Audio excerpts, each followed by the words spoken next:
ایک کونے میں، حرم شریف کے کونے میں بیٹھ کے رسول پاک رو رہے ہیں. جناب صدیق اکبر نے کہا حضور کیا ہوا؟ فرمایا ابو بکر سوچ رہا ہوں خدا اگر مجھے پیسے دے تو میں بلال کو خرید لوں، اگر رب پیسے دے تو خرید لوں، سوچ رہا ہوں. جناب ابو بکر صدیق گھر گئے، گھر جا کے حضرت عباس کو بھیجا، کہا امیہ میرا مخالف ہے، مجھ سے وہ بات نہیں کرے گا، آپ جائیے، آپ جا کے کہیے بلال کو بیچ ڈالے. حضرت عباس نے جا کے کہا بلال کو بیچ دو. کہنے لگا میری قیمت بہت زیادہ ہے، 50 دینار کا میں نے خریدا ہے اور میں منافع لے کے بیچوں گا. حضرت عباس نے آ کے جناب صدیق اکبر کو بتایا تو ابو بکر صدیق فرمانے لگے چل مجھے ساتھ ہی لے جا، دیکھ لیتے. پہنچے، جب ابو بکر صدیق کو آتے دیکھا نا تو چڑ گیا.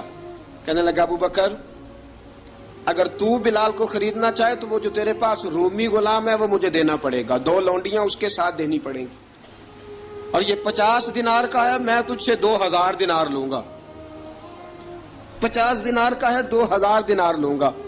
حضرت صدیق اکبر رضی اللہ تعالیٰ عنہ نے فرمایا مجھے منظور ہے، مجھے منظور ہے، منظور ہے مجھے. تو ابو بکر صدیق نے وہ تینوں غیر مسلم غلام لیے، 2000 دینار لیے. حضرت عباس نے بھی کلمہ نہیں پڑھا تھا. کہنے لگے ابو بکر تو کامیاب تاجر ہے، کیا کرنے لگے ہو؟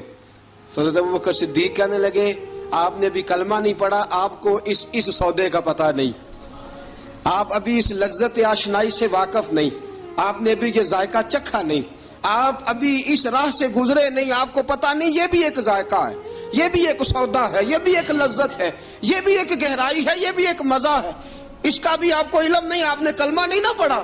محبت کو سمجھنا ہے تو نہ سے خود محبت کر، کنارے سے کبھی اندازہ طوفان نہیں ہوتا. فرمایا ابھی تو راہ گزر میں ہے، قید مقام سے گزر، ابھی ذرا آگے چلیں گے نا، جب آپ کلمہ پڑھیں گے تو آپ کو پتہ چلے گا. حضرت سیدنا بلال حبشی کو لینے کے لیے صدیق اکبر پہنچے، 2000 دینار، 3 غلام پڑھے لکھے سیانے سمجھدار. جب دیے نا تو امیہ کھل کھلا کے ہنسا، کہنے لگا ابو بکر بڑے گھاٹے کا سودا کیا تو نے، ابو بکر تو نے بڑے گھاٹے کا سودا کیا ہے. یہ پڑھا لکھا مجھے دے کے جا رہا ہے اور یہ ان پڑھ تو لے کے جا رہا ہے، یہ خوبصورت رومی غلام دے کے جا رہا ہے اور یہ حبشی کالے رنگ کا تو لے کے جا رہا ہے، اور 50 دینار کا غلام 2000 دینار میں تو لے کے جا رہا ہے. اتنے گھاٹے کا سودا، اتنی بڑی نادانی. حضرت جناب سیدنا صدیق اکبر رضی اللہ تعالیٰ کہنے لگے امیہ تو کافر ہے لیکن تو نے ابھی بھی پیسے تھوڑے مانگے ہیں، تو نے بلال کا رنگ دیکھا ہے، میں نے مصطفیٰ کے عشق کا رنگ دیکھا ہے. فرمایا تو ابھی اس کے رنگ میں الجھا ہوا ہے اور میں جو اس کے باطن کا حسن ہے وہاں تک پہنچ گیا ہوں. حضرت سیدنا بلال حبشی رضی اللہ تعالیٰ عنہ ساتھ کھڑے. جناب ابو بکر صدیق رضی اللہ تعالیٰ عنہ نے ارشاد فرمایا اگر میں یمن کا حکمران ہوتا، یمن کا بادشاہ ہوتا، اور تو مجھے کہتا کہ بلال میں تب دوں گا جب تو مجھے یمن کی حکمرانی دے گا، فرمایا میں تجھے یمن کی حکمرانی بھی دے دیتا لیکن بلال کو ضرور خرید کے لے جاتا. حضرت بلال حبشی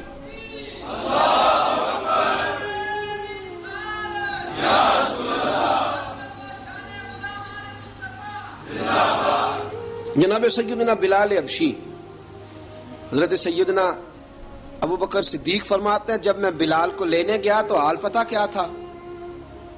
ادھر دیکھیے گا. فرماتے ہیں کہ ٹانگیں اوپر کر کے نا جس طرح آدمی رکوع میں بیٹھتا ہے اس طرح کر کے نا ٹانگیں، اور سر پھر زمین کو لگا کے اس طرح سجدے میں آپ جاتے ہیں، لیکن بالکل ٹانگوں کے ساتھ سر رکھ کے. فرماتے ہیں 4 بھاری چکیاں ریت پہ حضرت بلال تھے، ان کے اوپر چکیاں رکھی ہوئی تھی، اور فرماتے ہیں حضرت بلال تھوڑی تھوڑی حرکت کرتے تھے تو وہ چکیاں جسم کے ساتھ لگتی تھی نا، پارٹ ان کے. فرماتے ہیں زخم بن گئے تھے، خون نکلتا تھا. فرماتے ہیں میں نے وہاں سے جا کے حضرت بلال کو نکالا، پیسے دیے، لے کے آیا تو جناب بلال کہنے لگے جلدی جلدی چلو حضور کے پاس، ذرا جلدی جلدی چلو، در مصطفیٰ پہ جلدی کرو.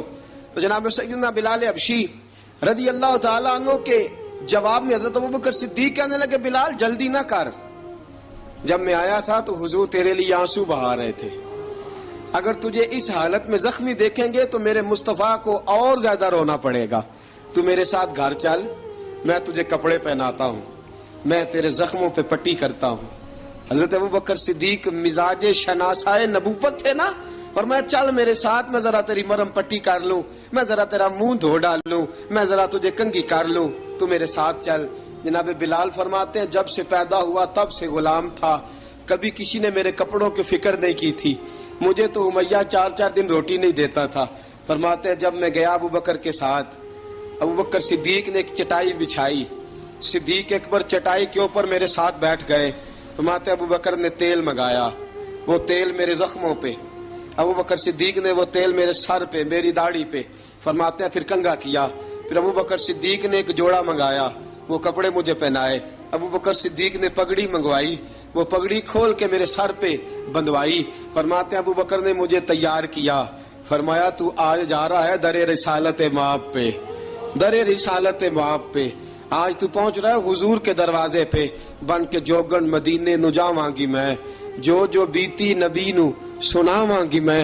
حضرت جناب سیدنا، اور وہ کسی شاعر نے تو بڑی شاندار بات کی، اس نے کہا بڑی امید ہے سرکار قدموں میں بلائیں گے، کرم کی جب نظر ہوگی مدینے ہم بھی جائیں گے، اگر جانا مدینے میں ہوا ہم غم کے ماروں کا، مکینے گنبد خضرا کو حال دل سنائیں گے۔ حضرت بلال حبشی رضی، ان کے دل میں بڑی امنگ تھی آج جاؤں گا در رسالت مآب پہ۔ ملا رومی لکھتے ہیں کہ جناب سیدنا صدیق اکبر نے سجایا سوارا، جناب بلال کے آنسو رکتے ہی نہیں۔ کہا باپ ہوتا ہے جو خدمتیں کرتا ہے، میں نے آنکھ کھولی تو باپ کا سایہ تو میں نے دیکھا ہی نہیں، اور فرمایا ماں تھی تو ماں جب بھی میں کام کر کے آتا تھا تو مجھے دیکھ کے میری اماں بس رو دیا کرتی تھی۔ 2-3 بہنیں تھیں، اور حضرت بلال فرمانے لگے ان بہنوں کو میں دیکھتا تھا تو وہ میرا حال دیکھ کے روتی تھی، اور جب وہ مجھے دیکھتی تھی تو میں رو دیا کرتا تھا۔ فرمایا ابوبکر میں نے تو یہ رنگ ڈھنگ دیکھے نہیں جو آج تو مجھے دکھا رہا ہے۔ جناب سیدنا صدیق اکبر رضی اللہ تعالیٰ عنہ بنا سوار کے نا حضرت بلال کا ہاتھ پکڑ کے سینے پہ رکھا، جناب بلال ہجکی لے کے روئے۔ حضرت ابوبکر صدیق نے فرمایا جتنا رونا یہاں رو لے، میں کائنات کے آنسو دیکھتا ہوں لیکن جب نبی کی آنکھوں میں آنسو دیکھتا ہوں تو دیکھے نہیں جاتے۔ فرمایا یہاں رو لے، حضور کے دروازے پہ جا کے تیری آنکھ میں آنسو نہیں آنا چاہیے، بہا جتنے آنسو بہا سکتا ہے۔ حضرت بلال حبشی بھی روئے، جناب صدیق اکبر بھی روئے۔ جب پہنچے نا دروازہ رسول پہ، حضرت سیدنا ابوبکر صدیق لے کے پہنچے تو بند کر دیا تھا نا حضرت بلال کو، بلال تو نے رونا نہیں، عشق ہوئے تے درد ہوئے تے ہائے نکلے، پھر کوئی نہیں رہندا جار کے۔ حضرت سیدنا بلال حبشی کو لے کے پہنچے در مصطفیٰ پہ، رسول اکرم صلی اللہ تعالیٰ علیہ وسلم نے ایک نظر حضرت بلال پہ ڈالی، جناب بلال نے یوں آنکھ ملائی تو سر جھکا لیا، وعدہ کیا تھا نا رونا نہیں، سر جھکا لیا۔ اب دوسری نظر نبی کریم صلی اللہ تعالیٰ علیہ وسلم نے جب اٹھائی نا حضرت ابوبکر صدیق کی طرف تو حضور نے فرمایا صدیق تیرا شکریہ، ابوبکر اللہ تجھے جزا دے۔ جب رسول پاک کی زبان سے یہ لفظ نکلے تو جناب صدیق اکبر نے ہاتھ اٹھائے، یوں ہاتھ باندھے جب رسول پاک کے سامنے تو سب سے زیادہ آنسو ابوبکر صدیق کے اپنے نکل گئے۔ کہا یا رسول اللہ میں غریب بے نوا، تو امیر حرم، تو کجا من کجا۔ کہا حضور یہ شکریہ کے لفظ، یا رسول اللہ میں کہاں اور آپ کا شکریہ کہاں۔ نبی پاک صلی اللہ علیہ وسلم نے فرمایا ابوبکر کاش تو تھوڑے سے پیسے میرے بھی ملا لیتا، بلال کو خریدنے میں میرا بھی حصہ ڈال لیتا، میں چاہتا تھا۔ ابوبکر پھر روئے، کہا یا رسول اللہ میرے پیسے کس کے ہیں؟ آقا میں بھی آپ کا، یہ بھی آپ کے۔ جناب سیدنا بلال حبشی رضی اللہ تعالیٰ عنہ کی طرف حضور نے دیکھا تو فرمایا بلال آ یار ذرا سینے سے تو لگ جا۔ اب حضرت بلال دوڑے، جب رسول پاک کے سینے سے لگے تو ایک جملہ میرے محبوب کی زبان سے، فرمایا بلال تو نے بڑی سختیاں برداشت کی ہیں، تجھے میرا اللہ ہی جزا عطا فرمائے گا، تو نے بڑے دکھ دیکھے ہیں۔ اب سیدنا بلال تڑپے، رسول پاک صلی اللہ تعالیٰ علیہ وسلم بھی روئے۔ حضور نے اپنے ساتھ بٹھا لیا سیدنا بلال کو، حضور نے گھر پیغام بھیجا، فرمایا ختیجہ گھر میں کچھ ہے تو بھیجو، بلال آیا ہے۔ اب حضرت خدیجہ الکبریٰ اندر سے کیا آواز دیتی ہیں، کہتے ہیں حضور مبارک ہو، اللہ نے بلال کو آزادی عطا فرما دی۔ وفاشار بیوی اندر سے، اب حضرت سیدنا زینب رضی اللہ تعالی عنہا میرے محبوب کی شہزادی چھوٹی سی عمر ہے، ایک برتن کے اندر کھجوریں لے کے آئیں، ایک برتن میں کھجوریں، اب لا کے جب کھجوریں رکھی نا تو سیدنا صدیق اکبر نے ہاتھ بڑھایا کھجوریں اٹھانے کے لیے تاکہ میں دوں، حضور نے فرمایا نا ابو بکر، بلال پہلے دن آیا ہے، پہلے تو نے جتنی خدمت کرنی تھی تو گھر کر کے آیا، میری باری ہے۔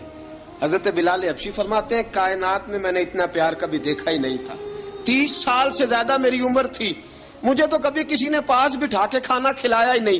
فرماتے ہیں رسول پاک سخت سخت کھجوریں سائیڈ پہ کرتے، اندر سے نرم کھجور نکالتے، اس کھجور سے تھوڑا سا چھلکا جدا کرتے، فرماتے ہیں پھر اس کو توڑتے، اس کے اندر سے وہ گھٹلیاں اتار کے حضور ایک سائیڈ پہ کرتے، وہ نرم کھجور رسول جب میری طرف بڑھاتے، حضرت بلال فرماتے ہیں بھوک تو بڑی تھی لیکن آج بھوک ساری بھول گئی تھی، آج مجھے یوں لگتا تھا جیسے میں زمین پہ نہیں عرش کی بلندیوں پہ بیٹھا ہوا ہوں، آج لگتا تھا کائنات کی ساری نعمتیں، ساری رحمتیں، سارا کرم، ساری عطا، سارا فضل، ساری عنایتیں میری جھولی میں گھر گئی ہیں۔ فرماتے ہیں رسول پاک صلی اللہ تعالی علیہ وآلہ وسلم نے مجھے بڑے محبت سے بٹھایا، حضور علیہ السلام نے محبت سے کھلایا، دودھ پلایا، فرماتے بڑا پیار کر کے نا تو جناب سیدنا صدیق اکبر نے کہا حضور بلال کی ڈیوٹی کیا ہوگی،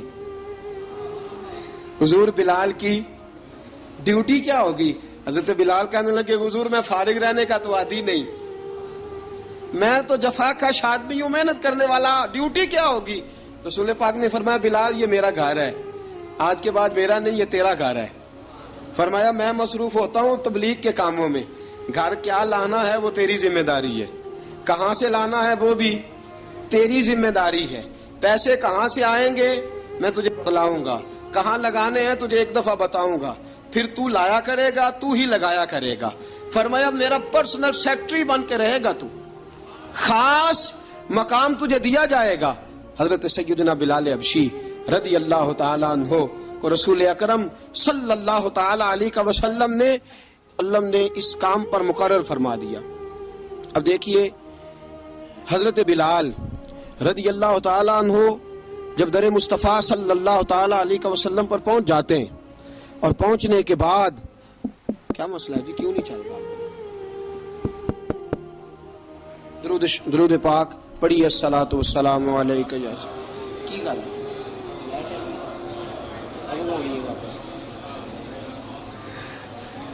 میں یہ گزارش کر رہا تھا کہ حضرت بلال حبشی رضی اللہ تعالیٰ عنہ کو رسول پاک نے یہ ڈیوٹی عطا فرما دی۔ اب پتہ کیا ہوتا، حضرت پردے کی آیتیں تو ابھی آئے نہیں تھی، حضرت بلال رضی اللہ تعالیٰ عنہ رسول پاک کے ساتھ نکلتے تبلیغ کے لیے، کسی کام کے لیے، سودا صرف لاتے بازار سے، یہ مکے کے دنوں کی بات ہے، مکے کے دنوں کی سودا صرف بازار سے لاتے۔ اب 4 بیٹیاں تھی حضرت خدیجہ الکبریٰ کی، گھر کے کام کاج ہوتے تھے، جب ذرا فارغ ہوتے دروازے پہ دستک دیتے، حضرت خدیجہ فرماتی بلال تو آ گیا ہے، وہ دستک سے پہچانتی ہے کہ بلال کے دستک ہے، بلال آ گیا، کہا اماں جی میں سارے کام کاج باہر کے ختم کر آیا ہوں، گھر کا کوئی کام ہے تو ذرا مجھے بتاؤ۔ آپ فرماتی گھر کے کام ہے پر میں کر رہی ہوں۔ اب حضرت بلال گلنا شروع کرتے، یہ ہے محبت۔ آج اگر ہم کہیں خادم ہو بھی نہ تو بہانے ڈھونڈتے پھرتے ہیں فارغ ہونے کے۔ حضرت بلال فرماتے آپ نے چکی پیس لی ہے، گھر میں جھاڑو دے لیا ہے، بچوں کے لیے دودھ آ گیا ہے، بکریوں کا دودھ دھو لیا گیا ہے، ایک ایک کام پوچھتے ہیں۔ حضرت خدیجہ الکبریٰ فرماتی یہ بھی ہو گیا، یہ بھی ہو گیا، چکی رہ گئی ہے پیسنے والی۔ فرماتے ذرا دروازہ کھول دو میں پیس ڈالتا ہوں۔ حضرت بلال گھر کی چکی پیستے، گھر کے کام کاج کرتے۔ ایک دن نہ دار ارقم میں رسول پاک تھے تو باہر سے کچھ شورش ہوئی، حضرت بلال حبشی کہنے لگے حضور ایک نیزہ نہیں منگوا دیتے مجھے؟ ایک نیزہ۔ ساری دنیا حضرت بلال کو مؤذن رسول سمجھتی ہے اور ہیں بھی، لیکن حضرت بلال سب سے پہلے نیزہ بردار بھی ہیں۔ سب سے پہلے نبی پاک کی حفاظت کے لیے نیزہ جس شخص نے اٹھایا ہے، تلوار اٹھانے والے اور ہیں، جان قربان، نیزہ سب سے پہلے حضرت بلال۔ کہا حضور ایک نیزہ نہیں منگوا دیتے؟ بلال کیا کرنا ہے؟ کہا یا رسول اللہ یہ کافر ہلکی پھلکی شرارت کرتے رہتے ہیں، ذرا میرے ہاتھ میں نیزہ ہوگا نا تو قریب کوئی نہیں آئے گا۔ یہ کرتے رہتے ہیں نا ہلکی پھلکی شرارت، باز نہیں آتے، نیزہ دے دیں گے نا تو قریب کوئی نہیں آئے گا۔ اب رسول پاک نے نیزہ دے دیا، منگوا دیا۔ اب حضرت بلال کے ہاتھ میں نیزہ ہوتا رسول پاک کے آگے آگے چلتے، آگے آگے آگے آگے نبی کریم صلی اللہ تعالی علیہ وآلہ وسلم دار ارقم میں جا کے تبلیغ کا کام شروع کرتے تو حضرت بلال دروازے پہ نیزہ لے کے کھڑے ہو جاتے. حضور نے فرمایا بلال تو ادھر کھڑا ہو گیا. یا رسول اللہ انشاءاللہ جب تک میں کھڑا ہوں اندر کوئی کافر آ نہیں سکتا، اندر کوئی نہیں آئے گا، میں محافظ بن کے کھڑا ہوں. حضرت بلال حبشی رضی اللہ تعالیٰ عنہ نے ہمیشہ، اور یہ نیزہ ہمیشہ پاس رکھا، بدر میں بھی، احد میں بھی، تبوک میں بھی، یرموک میں بھی، خندق میں بھی. جب نبی پاک نماز پڑھانے کے لیے کھڑے ہوتے تو حضرت بلال نیزہ نبی پاک کے آگے گاڑ دیتے. یہ سترا بن کے اب کوئی آگے سے گزرے گا تو اسے تکلیف نہیں ہوگی، گناہ نہیں ہوگا، حضور کے آگے رکھ دیتے. حضرت بلال حبشی نے مکے کے 13 سال سابقون الاولون میں سے ہیں. وسوسوں کا دور ہے. وسوسوں کے دور میں عمل تو دور رہ گیا، لوگوں کا عقیدہ بچنا مشکل ہو گیا. وسوسہ ہی وسوسہ ہے، ہر بات پہ وسوسہ، ہر ایک کے بارے میں بری سوچ، ہر شخص کے بارے میں نظریات کے اندر کمزوری، شکوک و شبہات کا زمانہ. فرمایا پناہ مانگو، اللہ سے پناہ مانگو ان وسوسوں سے، اس کی پناہ چاہو. لوگوں کے دلوں کے اندر اس قدر برے خیالات جنم لینے لگے ہیں کہ اب لوگوں کا سارا ماحول روحانی، علمی، فکری وہ تباہ ہوتا نظر آ رہا ہے. یار لوگوں کا کام نہیں وسوسہ اندوزی کرنی، لوگ وسوسہ اندوزی کرتے ہیں وہ کریں گے، لوگ شک پیدا کرتے ہیں وہ کریں گے. تو اتنے کانوں کا کچا ہے کہ تو سب کی بات سنتا ہے، ہر ایک کی بات تیرے اندر آ کر کے جنم لیتی ہے اور ہر ایک کی بات تیری روح میں گزر جاتی ہے. یہ کیسے ہو گیا؟ اتنا کمزور ہے تو کانوں کا. جو آدمی آئے گا تو اس کی بات سن لے گا تو یقین کر لے گا. لوگ کہتے ہیں جی مجھے فلاں نے کہا تھا.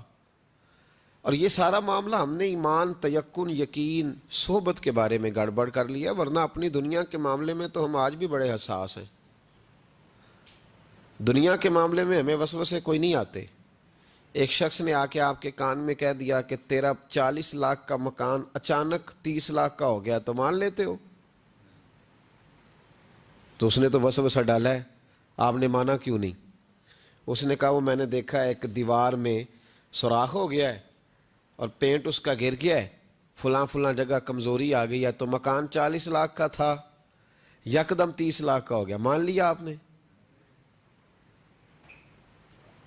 آپ نے نہیں مانا. آپ نے تو اس کے ساتھ بحث بھی کی، آپ نے تو تکرار بھی کی، اس کو ڈانٹا بھی اور اس کو یہ بھی کہا کہ تو میرا دشمن ہے، تو نے میری اتنی قیمتی چیز کو اتنی نکمی کہہ دیا. اور جو تیرے کونے میں آ کے کہہ گیا کہ فلاں اللہ کا ولی، دیکھو جی اب تو کوئی اللہ کا ولی نہیں رہا، فلانا بھی دکاندار ہے، فلانا بھی، اور تو نے فٹافٹ مان لیا ہے.